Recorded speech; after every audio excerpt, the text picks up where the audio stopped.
The surgeon paid for an elderly woman at a restaurant who was laughed at by the entire staff. The next morning, the restaurant director received a phone call. The rays of the scorching sun shimmered with silver glints across the smooth surface of the sea. Seagulls cried monotonously. Antonio squinted, gazing at the sparkling expanse. Moving to a resort town with its heat and pervasive scent of salty breeze seemed like a crazy step to many of his acquaintances, but Antonio knew it was exactly what he needed right now. Just over 3 months ago, the young surgeon had left the capital, fleeing from endless operations and sleepless nights, and now lived and worked at a small seaside resort. Antonio was tired of the constant strain and the feeling that life was passing him by while he was in the operating room. He was tired of returning to a cold, lonely house where no one awaited him. He was tired of being a tiny grain of sand in a vast metropolis. Here, on the shore of the endless sea, Antonio felt different. Instead of endless skyscrapers and indifferent subways, he was surrounded by blooming gardens and the aroma of freshly baked bread. Opening the office window, he heard the whisper of the waves and the rustle of pebbles. In this new place, Antonio was not just a highly skilled surgeon but also an ordinary person who had time to stop and take a deep breath to notice the beauty around him. In the small, bright, and very cozy clinic where he worked, it smelled of eucalyptus and the sea. Antonio took his time with each patient, for the first time in his life, not rushing anywhere. He realized he could give people not only health but also a bit of warmth from his soul. This feeling was new to the doctor. People greeted him on the streets, which surprised and delighted Antonio. In the evenings, he sat on the balcony of the room he rented in one of the guest houses and enjoyed the beautiful view of the sunset over the sea. Gazing at the gradually fading turquoise, he felt a sense of peace and happiness. For the first time in a long while, he felt at home. After work, he enjoyed going to the same little restaurant nearby.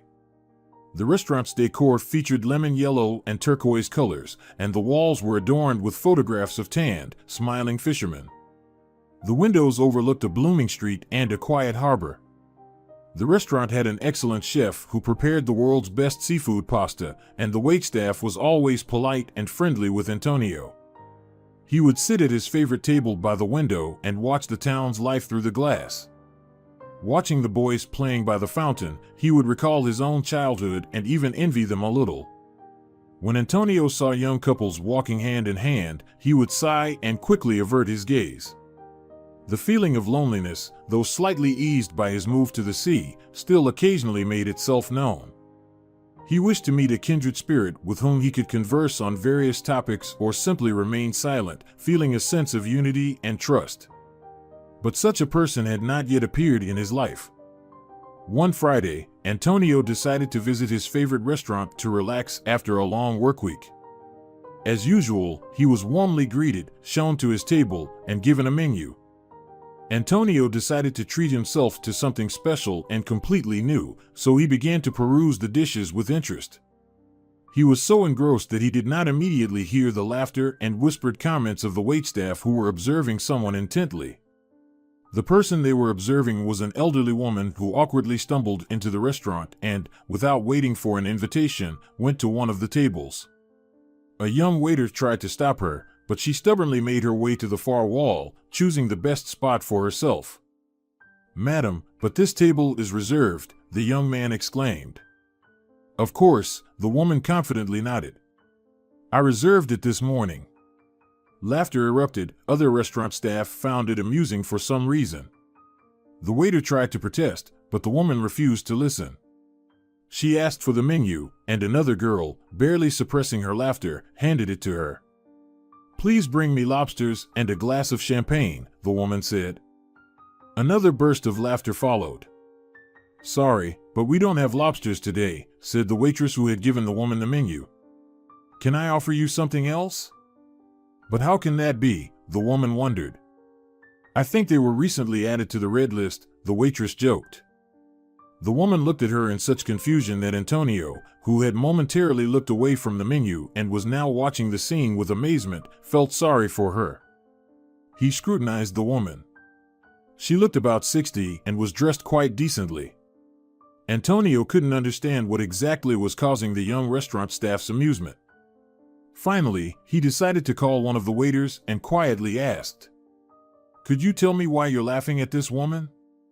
It seems like it upsets her." The young man leaned closer to his table and answered, "You see, she's completely crazy. She comes here a couple of times a month and acts like a queen. Orders the most expensive dishes and champagne, and then doesn't pay?" Antonio guessed. "Exactly," the waiter nodded. "She says her father will come soon and pay the bill." "That can't be," Antonio exclaimed. "But unfortunately, that's what happens," the waiter complained. "I'm telling you, this woman has lost her mind." Antonio glanced again at the elderly woman. She seemed perfectly normal. But the waiter couldn't be making it up. Antonio was about to look away when something made his heart skip a beat. At that very moment, the woman was almost in tears, convincing the waitress that her father would soon appear at the door. "I understand everything, but I can't do anything," the waitress repeated monotonously. Antonio couldn't bear it any longer and got up from his table. He approached the girl and softly whispered in her ear, "Bring everything that this woman ordered. I will pay her bill." The waitress raised her eyebrows in surprise. "All right, sir," she nodded and went to the kitchen. Antonio gave the elderly woman an embarrassed smile and returned to his place. He placed his order and occasionally glanced toward the table where the strange guest was sitting. He saw her receive her dishes, thank the waitress heartily, and then happily begin her meal. This woman really doesn't look poor. She must have been brought up in a very respectable family, Antonio thought to himself. She probably does have some issues with her mind. The waiter brought his order, and the man began to dine leisurely. He saw the elderly woman finish her meal, carefully wipe her mouth with a napkin, thank the waitress, and dignifiedly leave the table and head for the door. The restaurant staff exchanged meaningful glances and smiles as they watched her leave. Antonio finished his dinner and asked for the check. He paid for everything he had eaten, as well as for the dishes ordered by the elderly guest. Then he got up and, deciding to take a walk along the sea, headed for the promenade. 15 minutes later, he had completely forgotten about the strange woman he had observed at the restaurant. The next day, Antonio slept in and got up only around noon.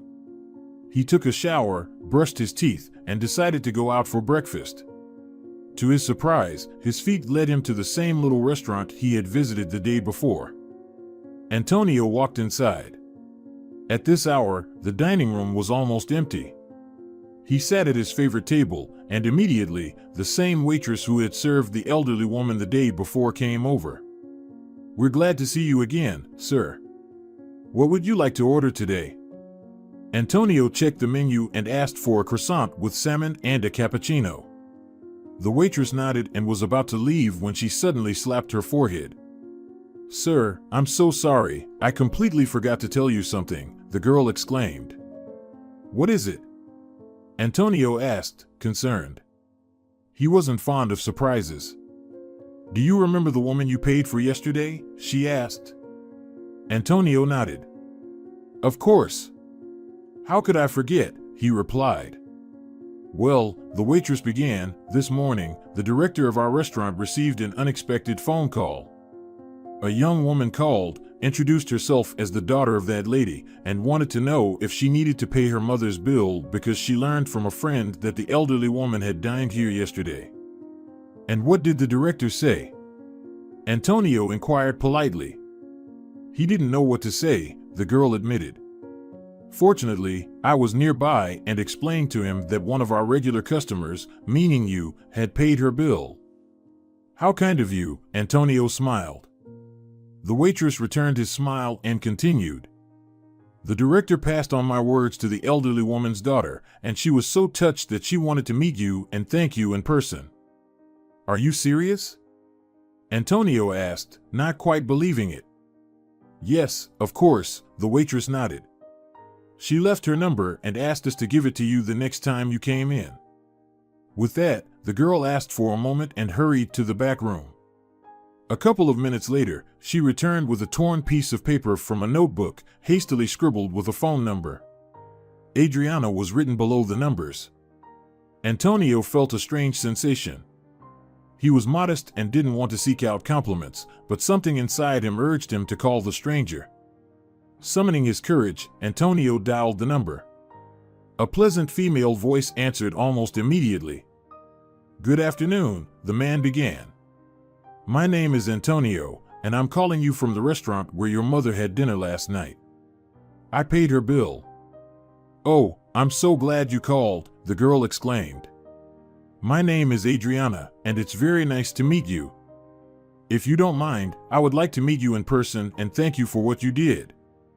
"Oh, it's such a small thing," Antonio wanted to say, but something stopped him. He suddenly felt a strong desire to see the woman he had spoken to on the phone in person. "All right," he replied, somewhat embarrassed. "I've just placed my order and will be here for another hour or so." "Wonderful," Adriana responded. "My mother and I live nearby. I'll come by in 15 minutes. They ended the call. Antonio felt his heartbeat quicken after this brief conversation. He anxiously and eagerly awaited Adriana's arrival, mentally picturing her. However, when the door to the restaurant opened a quarter of an hour later, he saw someone who far exceeded all his fantasies. Before him stood a beautiful young woman with long chestnut hair, more lovely than anyone he had ever met. The stranger was dressed in a white lace dress, cinched with a brown leather belt, and matching woven sandals. A small bag on a long golden chain was slung over her left shoulder. Antonio stood up, feeling both embarrassed and delighted. The girl immediately noticed him and approached. From this distance, the doctor saw that she had gently blue, almost transparent eyes. "You must be Antonio, right?" she asked. "Yes," the man nodded. "And you're Adriana?" "That's right," the girl smiled. Antonio thought that only angels smiled like that. "Let's sit at my table," he suggested. Adriana nodded, and Antonio, pulling out a chair, helped her to sit. "I came not only to thank you," Adriana began excitedly, "but also because I need to share something with someone. I hope you'll forgive me for this weakness." Antonio was surprised, but didn't ask any questions, allowing Adriana to continue. "Yesterday you were so generous to pay for my mother, whom everyone laughed at. Thank you for that. I must admit, her behavior worries me greatly." "But what's wrong with her?" Antonio asked cautiously. Adriana nervously clasped and then unclasped her hands. "The thing is, in her youth, she went through a very severe tragedy. At the time, she was pregnant with me. I don't know exactly what happened, but it's somehow related to my grandfather and aunt. Mom gave birth to me on time and immediately bonded with me. But she couldn't handle the responsibilities of motherhood, so my aunt took on most of the responsibility for little me." Having said that, Adriana absently picked up a napkin and started twisting it in her hands, seemingly trying to calm her agitation. "As far back as I can remember, my mother was always absent-minded. My aunt said that she could half-dress me, leave me on the changing table, and then go into another room, standing there by the window, gazing at the clouds. That's why my aunt never left me unattended. The older my mother got, the stranger her behavior became. If, in my early childhood, she would retreat into herself for a short period, by the time I was in school, she began to forget so completely that she could leave the house for 2 or 3 hours and then not remember where she had been." Antonio gave Adriana a sympathetic look. "I can imagine how hard it must be for you," he said. He wanted to take her hand to comfort her, but hesitated. "Now that I'm grown up, my mother has completely forgotten who she is now. It's as if she relives every day the period of life that preceded the tragedy. She's going back to the past, where everything was still fine." Antonio guessed. "Yes," Adriana confirmed, trying to smile, but failing. "Oh, how sad," Antonio said softly. Adriana nodded, and her shoulders shuddered. "I've gotten used to it, and yet," she whispered, barely audible. "I understand how difficult this is," Antonio repeated. "Perhaps you'd like something to drink?" I'd like just plain water, Adriana admitted. Antonio called the waitress and asked her to bring a glass of water for his guest.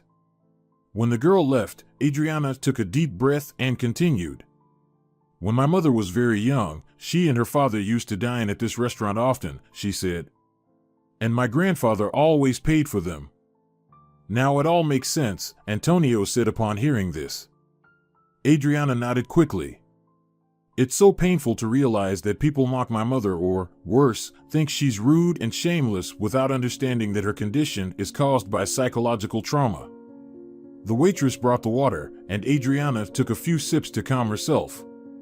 Antonio didn't know what to say or how to help her. Don't take it too much to heart, Antonio said, the only thing that came to mind. Yes, of course, Adriana replied.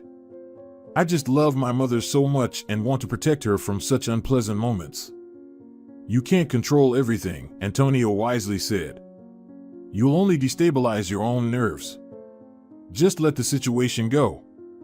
The important thing is that your mother's life and health are not in danger, and what others think of her is unimportant.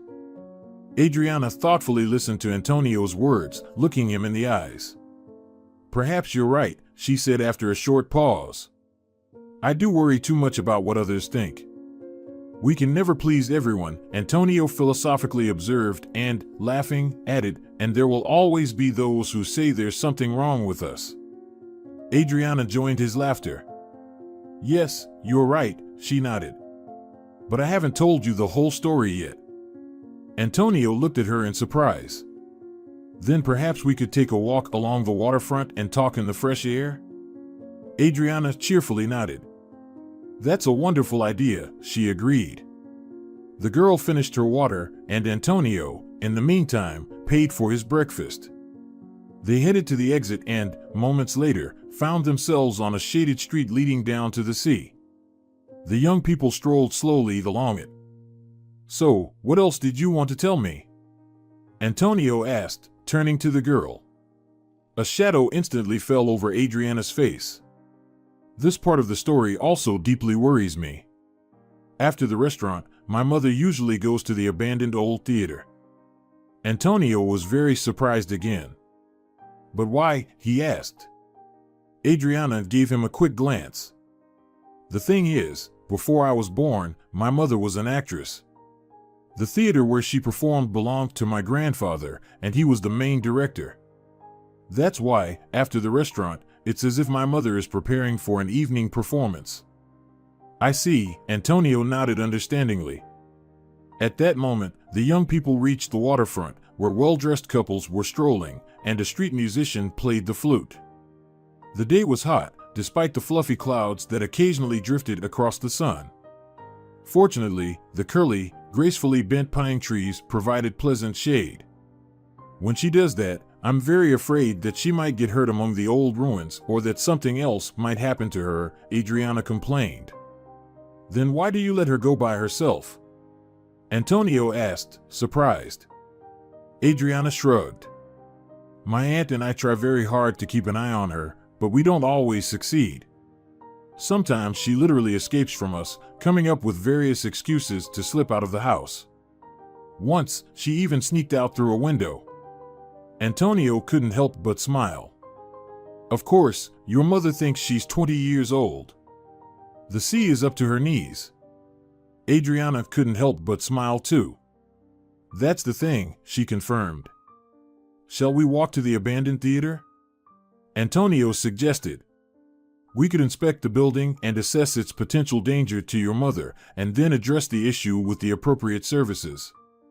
Adriana's face brightened. Oh, that's a good idea, she exclaimed. Let's go, it's not far from here. With that, the enthusiastic girl started walking a little faster. Antonio walked beside her, feeling something special. He hadn't felt so interested in someone's company in a long time. He felt ready to follow Adriana to the ends of the earth. After 10 minutes, they reached the far end of the waterfront and emerged onto a small round square surrounded by trees. In the center was a non-functioning fountain. The paving tiles here were old. In many places, they were covered with deep cracks from which grass was growing. Antonio had never been here before. Why was this place abandoned? It's right in the center of the city, he wondered. This building still belongs to our family, Adriana shivered and confessed.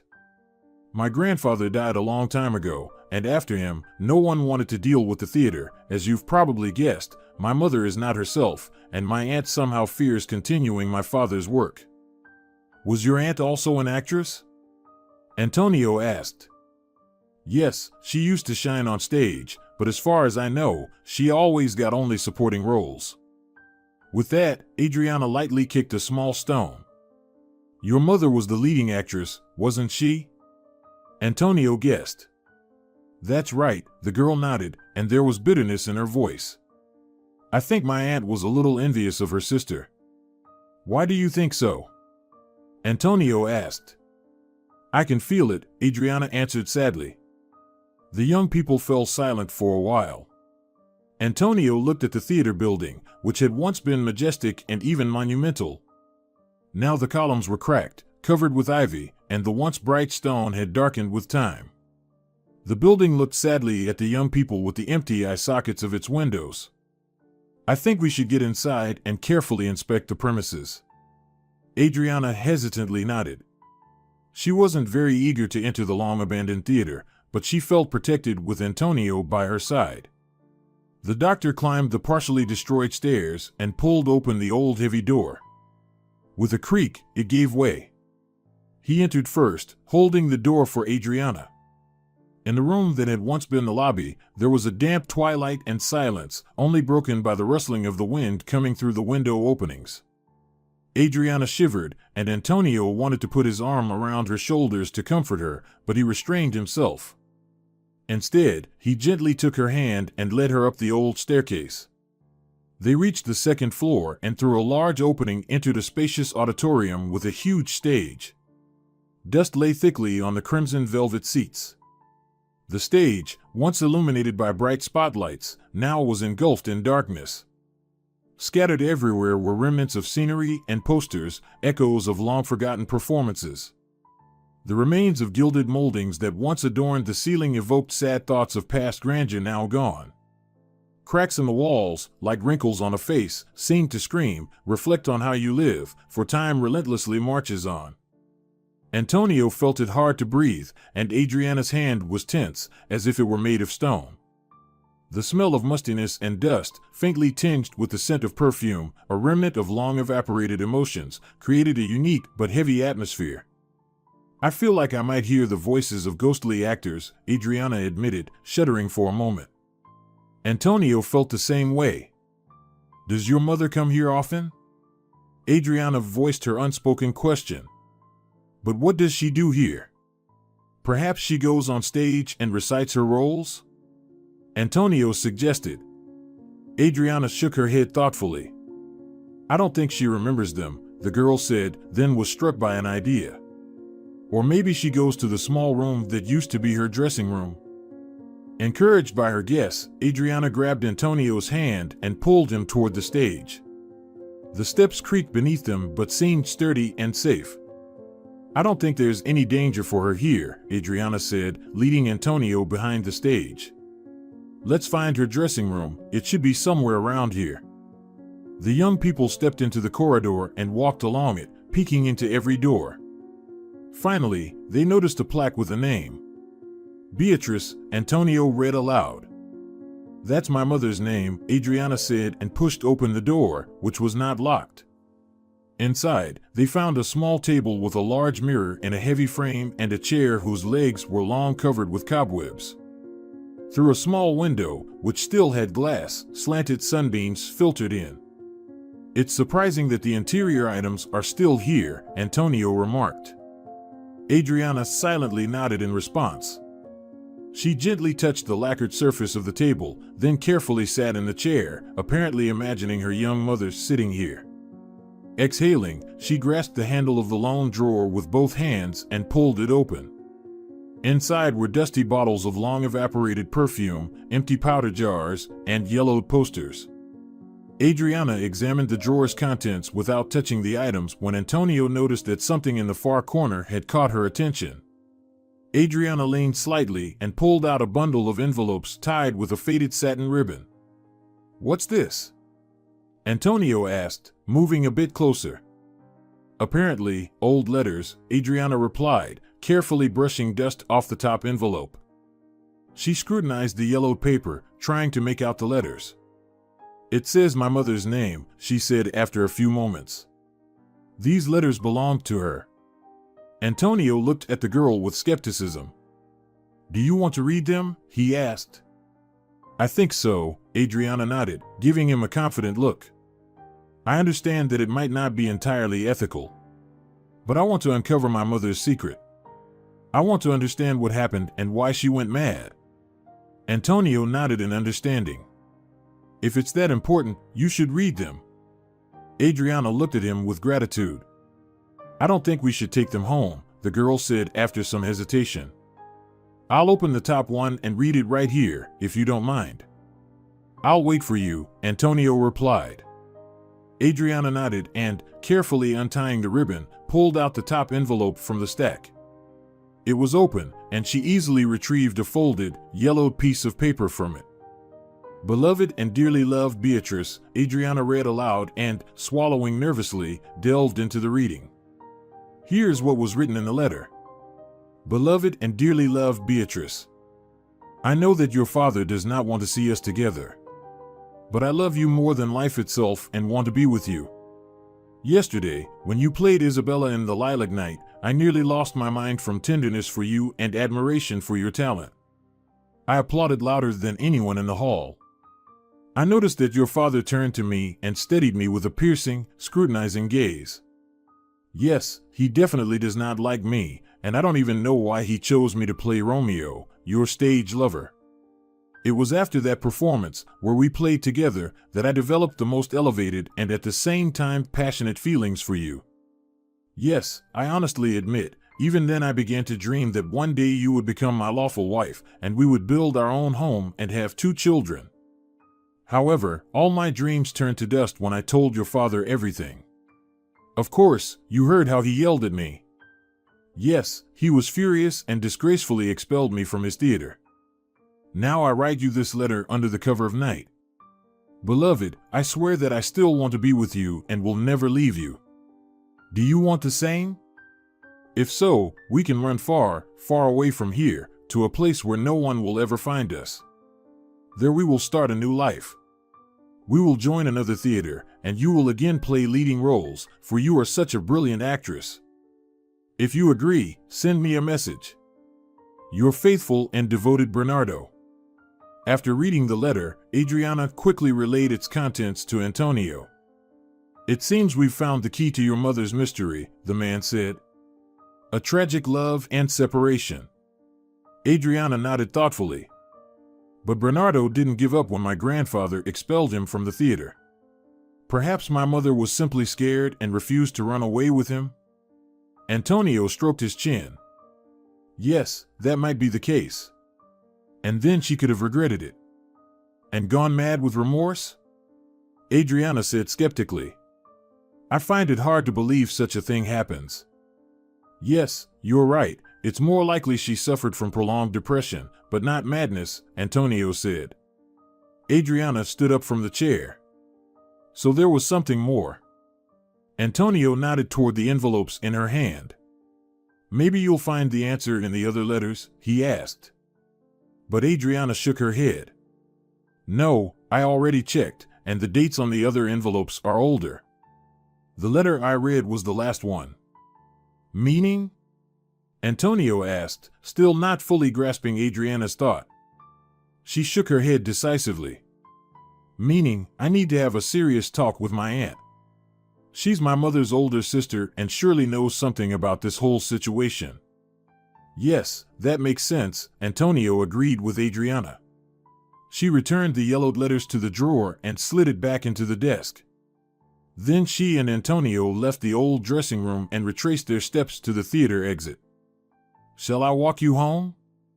Antonio offered when they finally reached the street and, squinting in the bright sunlight, breathed in the fresh sea air. "You've already done so much for me," the girl replied gratefully. I feel uncomfortable taking up so much of your precious time. Antonio smiled at her words. Not at all, I'm happy to help you, he said. And I have the day off anyway. Adriana looked into his eyes. I'm sorry, I've been thinking only about myself and my mother's story and didn't even ask what you do. I'm such a selfish person, Adriana lamented. Don't be hard on yourself, Antonio said. In your situation, anyone would act the same way. They slowly walked back to the restaurant where they had met a couple of hours earlier. So, what do you do? Adriana asked with a sweet smile. And how long have you been living in our town? I almost immediately realized you weren't local. Oh, now you're bombarding me with questions. Antonio laughed, slightly embarrassed. But I'm happy to answer them. Yes, I've been living in your lovely town for just 3 months. I moved here from the capital. I work at a surgical clinic nearby. Really?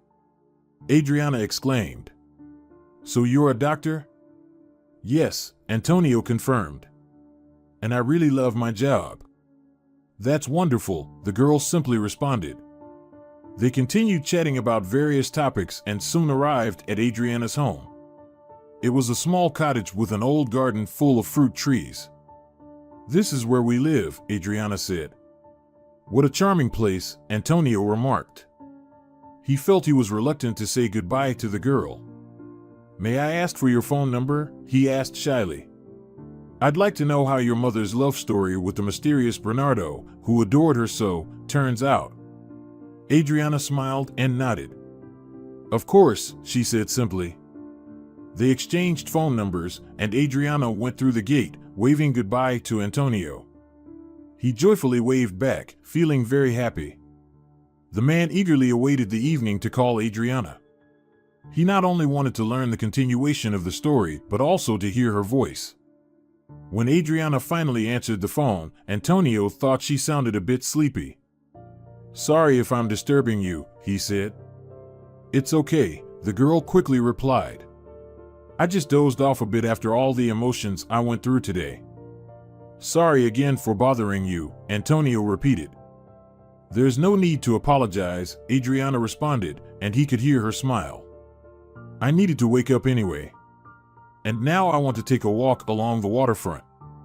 May I join you? Antonio offered. I'd be very happy to see you again, Adriana admitted. And to tell you everything I learned about my mother from my aunt. Great. Then I'll come by your house in half an hour, the man asked. Yes, that's just enough time for me to get ready, Adriana replied. Exactly half an hour later, the young people met again and set off on their second walk to the sea that long day. So, what did you find out? Antonio asked. He was delighted to see the girl again and was burning with curiosity, eager for her story. When I got home, Adriana began, adjusting her bangs. My aunt was there. I invited her for coffee on the veranda, and she agreed. Once we settled in the wicker chairs, I started carefully asking her about the past. She told me about the place she was in and how much she enjoyed them. I learned a lot about my grandfather and his work as a director. But my aunt consistently avoided topics related to her sister. She didn't want to tell you about your mother? Antonio asked. No, Adriana shook her head. Then I directly asked my aunt if she knew an actor named Bernardo who once performed in my grandfather's theater. And what did she say? Antonio asked with interest. Adriana paused for a moment, as if catching her breath, then continued. At first, my aunt hesitated. It was clear she didn't want to talk about it. But then I pressed on and told her I had read his letter addressed to my mother. Adriana paused again, and Antonio felt she needed his support. He took her hand, and she looked at him gratefully. When my aunt heard this, she started crying, Adriana said bitterly. And she told me the whole truth. At that moment, they reached a beautiful statue of two lovers surrounded by benches, and Antonio suggested sitting on one. Adriana nodded with excitement. Maybe I should get some water, the man asked with concern. No, I'm fine, Adriana replied and continued her story. My aunt said that when Bernardo wrote that letter, she accidentally entered my mother's dressing room and read it. Fearing that her sister would make a mistake and run away, and also feeling envious, she told everything to my father. He was furious but realized he couldn't force his younger daughter to stay. So he decided to be cunning and made a deal with my aunt to deceive her sister.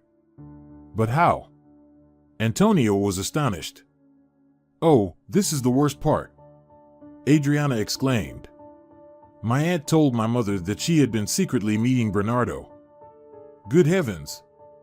Antonio gasped.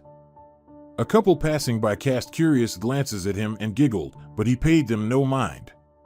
He was completely focused on Adriana's words. "Did Beatrice believe her?" he asked. Adriana nodded sadly. "Yes, she believed it, and it broke her heart.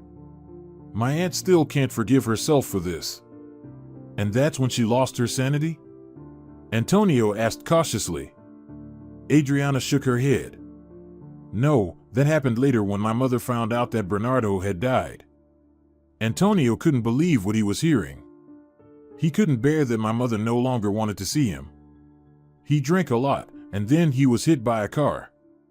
"How awful," Antonio said.